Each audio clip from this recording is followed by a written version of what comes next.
What's going on, my little piglets? It's your BFF Pork Chop here, and I'm coming at you with another video, a rant, a rave, a talk, a discussion about America's team, the Dallas Cowboys. Before I get started, if you guys can please subscribe to this channel to become a piglet, and if you can also please turn on the bell notification right next to that subscribe button, so that way you get notified every single time I upload one of these videos, or a food review, or a Toronto Huskies playthrough, or Chris and I's pick'em. I would greatly appreciate it, and you guys won't be disappointed. I was going to upload a video, the next installment of the Toronto Huskies playthrough, but I lost track of time and I actually ended up cleaning the house all day today, post Thanksgiving warfare, which, thanks to my loving wife, roommates, and my wife's family, there wasn't much for me to do, but it was still a lot of tedious work that I had to do. But hopefully I can have that up tomorrow because I don't have to go into work until later in the afternoon. So anyway, I want to talk about what happened on Thanksgiving. What happened on Thanksgiving was a pleasant surprise. It was kind of an expected surprise, and I believe it was us not even reaching our full potential. And by that, I mean we had the Redskins coming to Dallas and had a backup quarterback, Colt McCoy, that beat us around this time. Was it 2014 on a Monday night game, I believe? And he beat us. Came back home to his home state and beat the tires off of the Dallas Cowboys. And honestly, I expected more of the same on Thanksgiving. I expected him to do exactly what he did to us those many, many moons ago in Big D. However, the difference between what happened in 2014 and what happened this year, we actually have a solidified defense.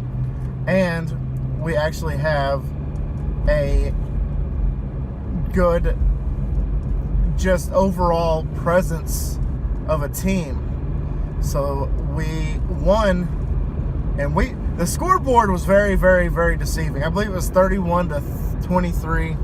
Something around there.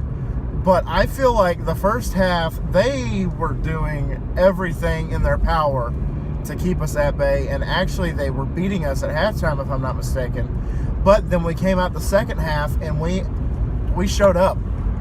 We finally showed up. I don't know if it was Megan Trainor's halftime show wearing the number 22 when she was doing her halftime performance, or if Jason Garrett actually gave us a halftime adjustment or a pep talk that we needed in the locker room. I don't know. I wasn't there.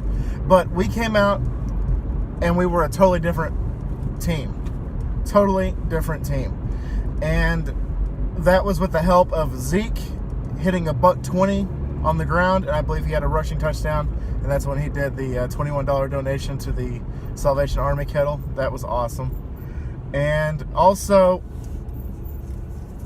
Amari Cooper had what I believe is his breakout game of the season with 180 yards, 8 receptions, and 2 touchdowns. So the cool little status I saw on Facebook was Amari went for seconds because it was Thanksgiving. So he had, a 40-yard touchdown, and then he followed it with a 90-yard touchdown. So he filled his plate actually did fill his plate double of what he wanted to do. So he had another touchdown. So that was great. Our defense stepped up when they needed to. We actually got some interceptions, got some sacks, and we had a lot of deflections, and we just did overall what I tell everybody that we need to do. And obviously this is nothing that I'm saying. It's not scripture or anything that I'm coming out of my mouth, but usually it's, if you win all 3 sides of the spectrum of the game of football, that is offense, defense, and special teams, you're going to do fine. Offense, check. Defense, check. Special teams with Brett Maher, check also. So all 3 facets of the game, we played better than the Washington Redskins, and that usually indicates a victory. Now, the opposite end of that spectrum is the A&M LSU game. Yeah, I'm going to talk about my Aggies for a little bit because I'm a Texas A&M fan. So 74-72 was the final of that game. It was the most points scored in a college football game. It was the longest game in college football history, overtime-wise. It was approaching a 5-hour game, which a couple of years ago, I will never forget this.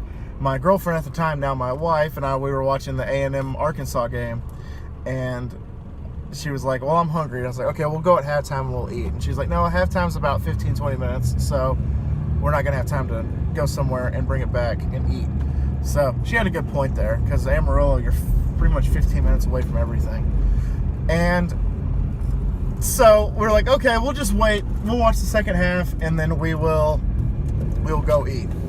And then that ended up being a 5-hour game. So now my wife hates college football because one of her first experiences of watching college football with me was a 5-hour game. So when I told her this game was 5 hours and it was 7 overtime, she just rolled her eyes because she was like, of course it was. Texas A&M is known for having long games. But anyway, back to the Dallas Cowboys. This week, we have the 10-1 New Orleans Saints. I can't remember if we're going to New Orleans or if we're back home in Dallas. We're probably going to go to New Orleans if I'm a betting man. But we're all about playing the spoiler. A few years back, we went into NOLA and we beat the then undefeated New Orleans Saints and ended their perfect streak. And it just seems that every time we play the Saints, there's two opposite ends of the spectrum. Either we get blown out or we beat the crap out of them. There's like no in between.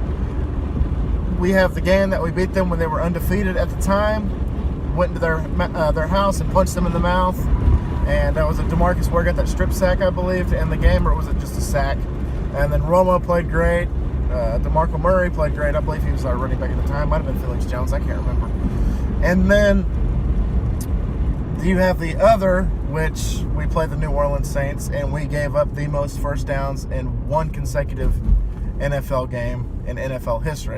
I think we gave up 48 first downs, which that is a record in the worst way possible.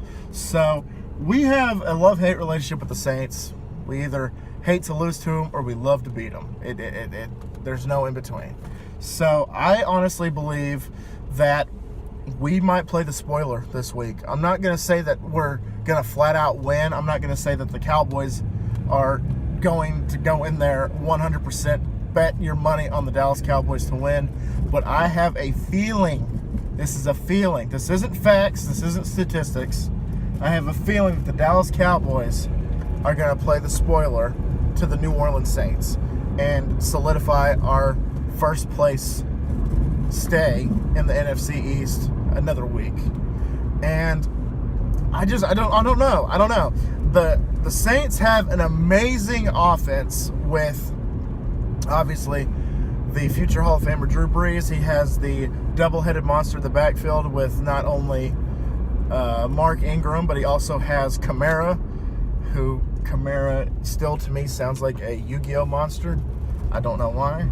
And then also the receiving core is ridiculous. But to argue that, the Dallas Cowboys have an amazing running back in Ezekiel Elliott. We have the receiving core that I believe could actually bode well for us with Amari Cooper and Cole Beasley and all that good stuff. And finally, Dak seems to be playing a whole lot better when it comes to having Amari Cooper to give the ball to down the field, or when Zeke, like I've been saying every week, when Zeke goes off, the Dallas Cowboys win. It is a proven fact. And I don't know if the statistics changed, but I think last year, 80% of the time when Dak Prescott ran a touchdown in himself, just rushed in, we had an 80% chance of winning that game.